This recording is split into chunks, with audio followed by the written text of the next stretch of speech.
Hello all and welcome to the first episode of the Green Knight podcast.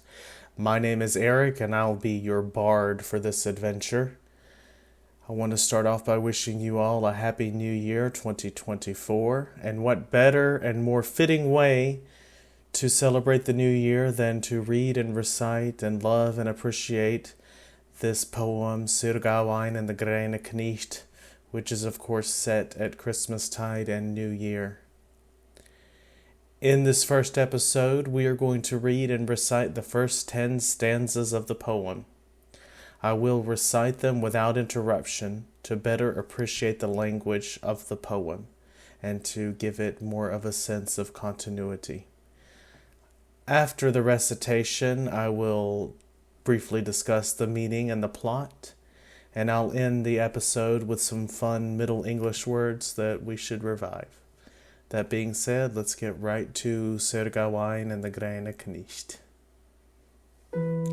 Sithen the sage and the south was Caesar at Troja, the bow Britanid and Brent to Brondes and Askes, the tulk that the Tramus of Trison there rocht was treated for his treachery, the truest on earth.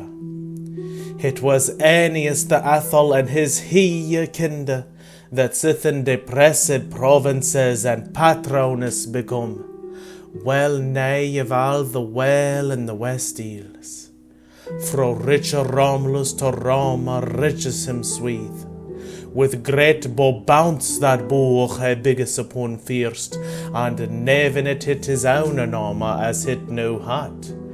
Tedious to Toscan and Teldus beginnus, Langaberd in Lombardia lift is up homes, and fair over the French flowed Felix Brutus on money bonkers full broad Bretagne he set us with win, where wear and brack and wonder beseetheth us want therein, and of both bliss and blunder full skate has skifted sin.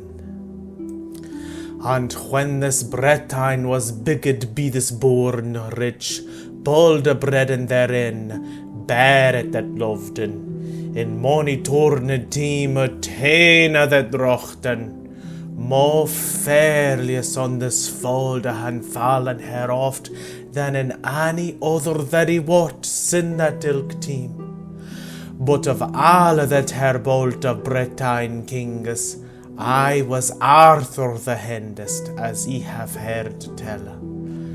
For thee an aventure in air the atl to show, that a selly and sicht some men hit holden, and an outrage aventure of Arthur is wondrous.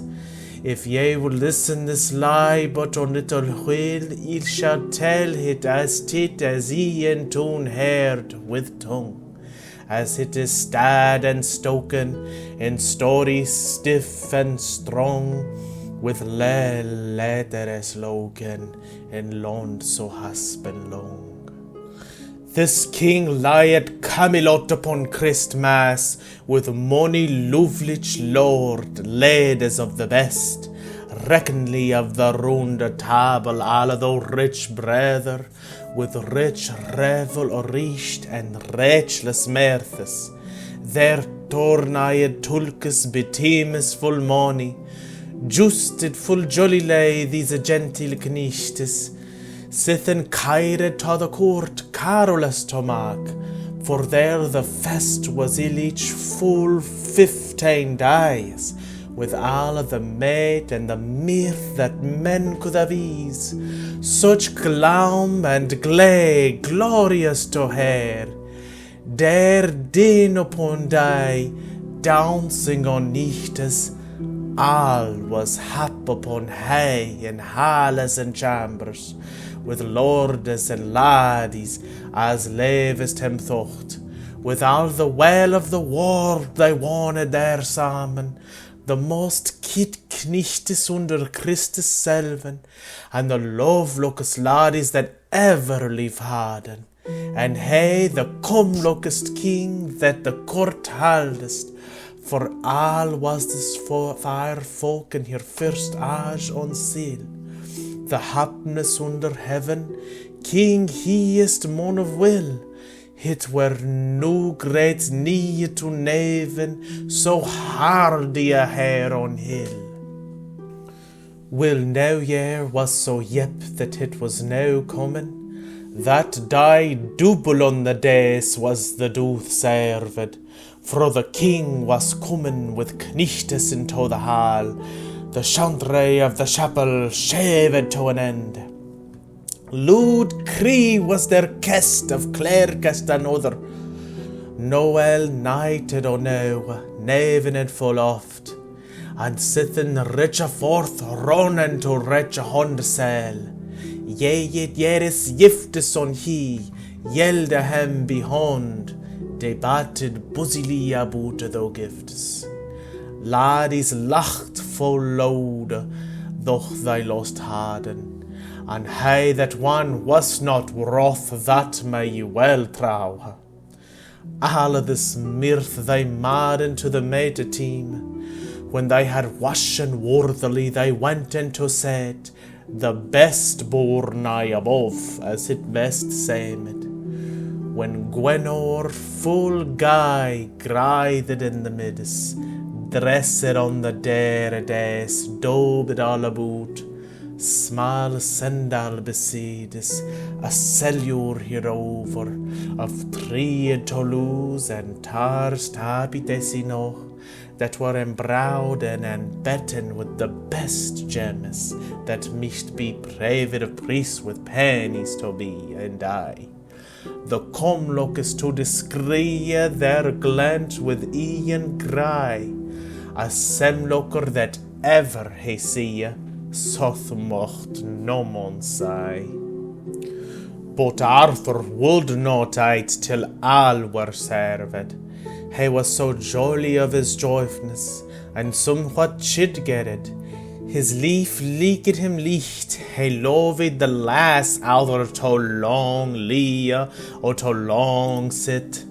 So busied him with his younger blood and his brine wield, and also an other manner made him ache, that he thought no belay had known, and he would never eat upon such a dare die, ere him devised were of some aventurous thing, and uncouth the tale, of some mine merveille that he might trow, of alderes, of armes, of other aventurous, other some sedge him besocht of some sicker knicht, to join with him in justing, in jeopardy to lie, laid leaf for leaf, lave which on other, as fortune would fulsome home the fire to have.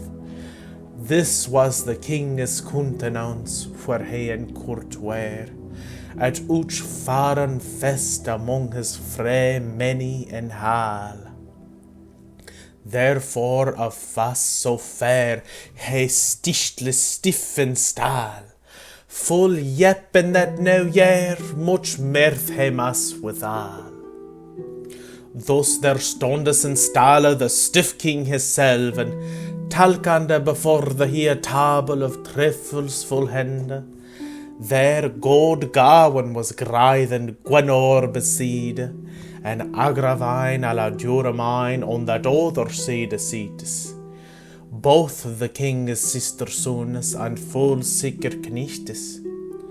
Bishop Badawin above beginnest the table, and Iwan, Urin's son, ate with himself, and these were dicht on the days and dareworthily served, and sitting mony sicker sage at the sideboards.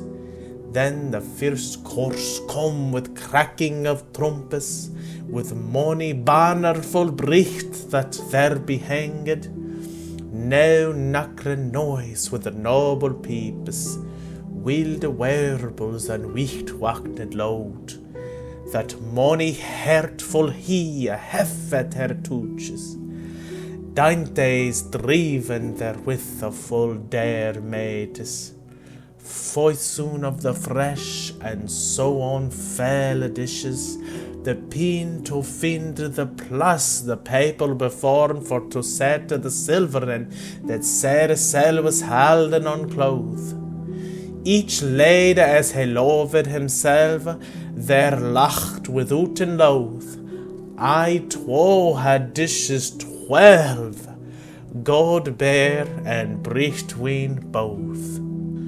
No willie of horse service sigh you no more, for ouch we may well wit that no want that there were. And other noise full now nay and believe, that the lode micht have lave a leaf loader to catch, for neither was the noise not a wheel says it, and the first course in the court kindly served. Their halles in at the hall door, and achlich meister on the mold on measure he, for the sweer to the swang so swar and so thick, his lindes and his limb is so long and so great, half etine in erde I hope that he were, but mon mostial got min hem to ben, and that the merriest in his muckle that mich read, for of back and of breast all where his body stored, both his womb and his waist were worthily small, and all his features full wand, in form that he had full clean. For wonder of his how women had, set in his semblant saying, he fared as freck were fad, and over all anchor grain. And all grithed in grain this goma in his wedis, a striped coat full stretched that stuck on his seeds, a merry mantle above, mensked within, with pelure poured apert, the pan full klein, with blithe blauner full bricht, and his hoed both, that was lacht fro his locus and lied on his shoulders, hem a well halled hose of that psalm, that spennet on his sparler, and kleine spures under of bricht gold upon silk bordes bared full rich, and sholes under shankes there the shalk reades, and all his vesture virile was klein verdure, both the bars of his belt and other blithe stones, that were richly riled in his array klein, about himself and his saddle upon silk werkes, that were tore for to tell of trifles the have, that were embroidered above with brides and fleas, with gay gaudy of grain, the gold eye and midis, the pendantus of his paitrure, the prude cropure, his molines, and all the metile and a mild was then, the stirrupes that he stowed on steined of the psalm, and his arsoons all after, and his ather skirtus that ever glimmered and glent all of grain stones. The foal that he ferkes on, fin of that ilk, certain, a grain horse great and thick, a staid full stiff to strine, and browed and bridle quick, to the goma he was full gine. Well, Guy was this goma geared in grain, and the hair of his head and of his horse swayed. Fire, fun, and faxum befoldes his shoulders, a much bared as a busk over his breast hanges. That with his heelish hair, that of his head rages, was evisid allum betorn above his elbows, that half his arms thereunder were haltered in the wheeze of a king's cappados that closes his sweer. The man of that mine horse much to hit leak, well cresped and kemmed, with knottes full money, folding in with fildor about the fire grain. Aye, a herl of the hair, an order of gold, the tile and his topping twinning of a suit, and bounden both with a band of bricht grain, daubed with full dare stones as the dog lasted.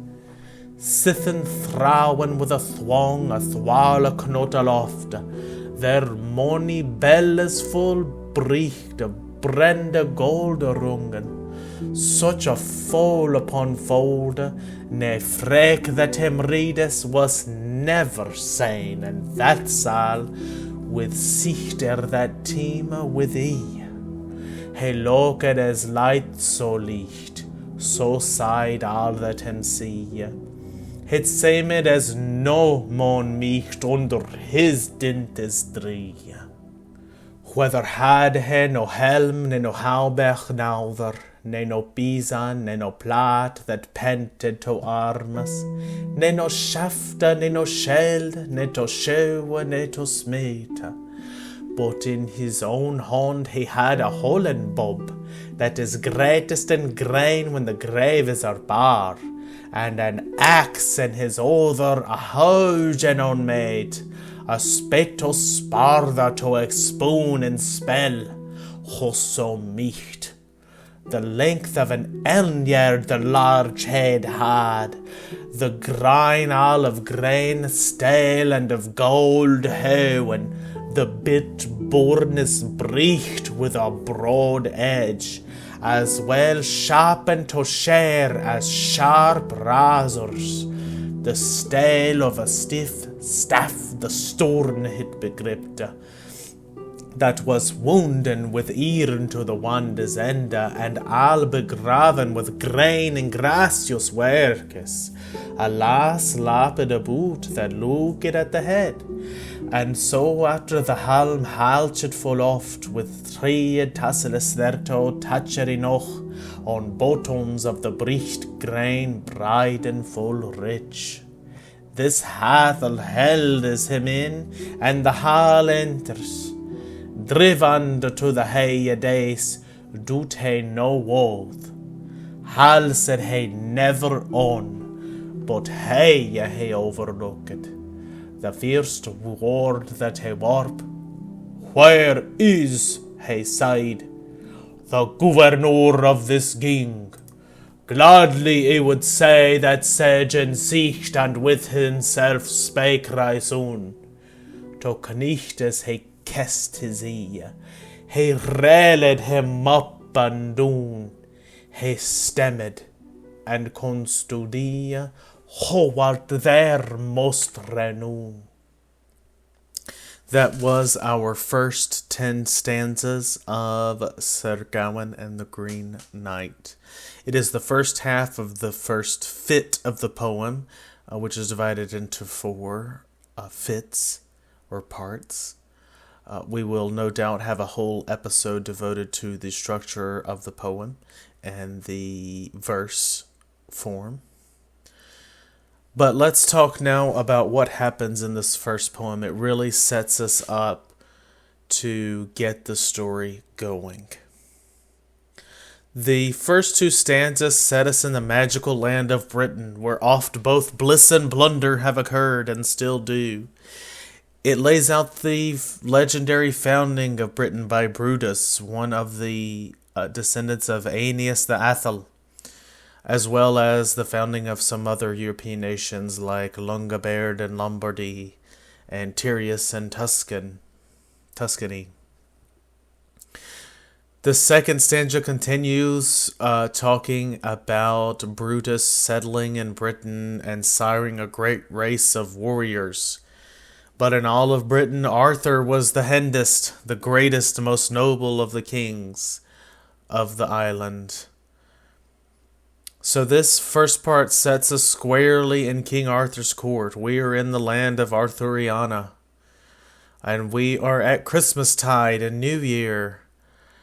All are celebrating and happy in King Arthur's court. There's not a care in the world. They are enjoying feasts, exchanging gifts, singing carols, and all the mirth that men could muster. King Arthur, however, just cannot be satisfied. He's out running around talking, addressing his court, but he won't eat until all are served and someone tells him a tale of some adventure or marvelous thing, or else joins him in jousting. He sees this as a necessary act for his nobility, apparently. But it's a great setup to the story because, boy, does he ever get his wish. In this part, we're also introduced to some other familiar Arthurian characters such as Gwenor or Guinevere, Gawain or Wawen or Gawayne or Gawayne. In the movie, they even pronounce it Garvin. At least King Arthur does in the movie. Bishop Bodwin, Agravine, Ewan. So we have all of these famous Arthurian characters. There's so much food they could hardly find a place for it.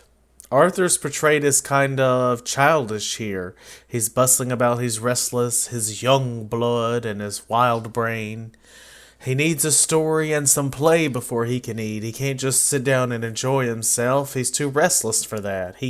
As it says, he can't lie about or sit about too long. Well, here comes a silly sight to see, the Green Knight. They hear a noise, and a huge man, almost giant, but a man nonetheless, as the poem says.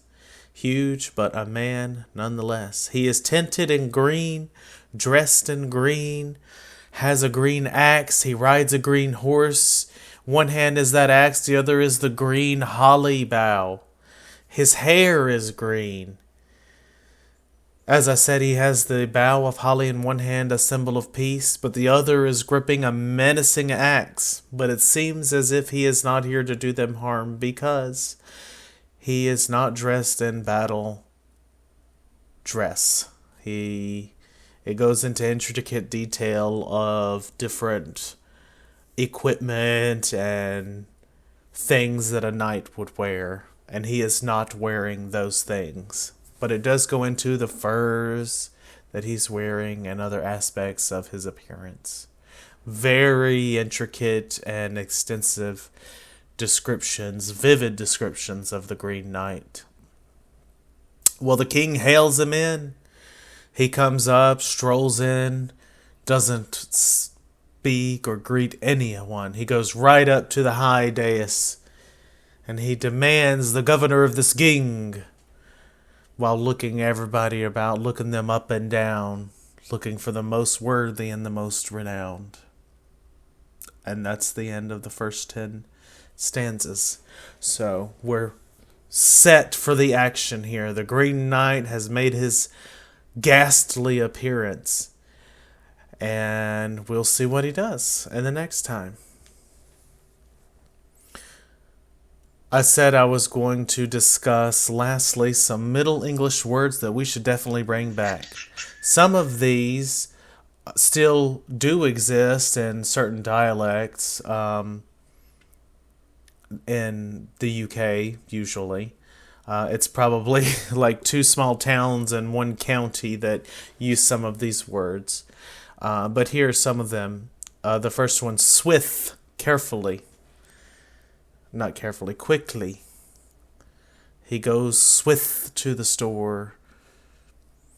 Another one, wone, to live. I wone in Union, South Carolina, little old Union, where more than 600 years later, we still talk about King Arthur and Sir Gawain and the Green Knight. If you speak German, of course, you would recognize the sister word, the cognate of wone, as wohnen. Selly, a silly, marvelous thing, a selly sight to see. Again, this one does exist still, I believe, in certain dialects, Northern and Scots, perhaps.